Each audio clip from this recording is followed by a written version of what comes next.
افضل اوقات تاخد فيها اشهر واهم المكملات الغذائية عشان تحسن من امتصاصها ومتبقاش تاخدها على الفاضي. الحديد امتصاصه بيكون افضل على معدة فاضية، لان هو بيحتاج محيط حمضي بتاع المعدة عشان يمتص بصورة كويسة، فبالتالي خده يا اما قبل الاكل بساعة يا اما بعد الاكل بساعتين.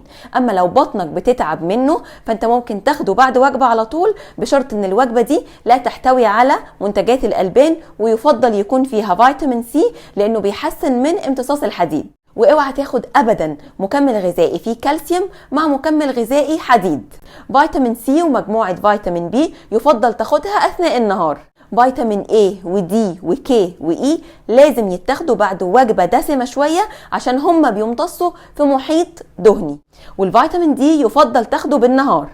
اما الفوليك اسيد فيفضل ان انت تاخديه من اول ما بتخططي ان انت عايزة تبقي حامل، مش من اول الحمل. اما الاوميجا 3 فبعد اي وجبة. والمغنيسيوم خده بالليل عشان بيحسن نوعية النوم. لو عايز تعرف ايه افضل مواعيد لاي فيتامين تاني انا ما قلتوش في الفيديو اكتب لي في الكومنتس.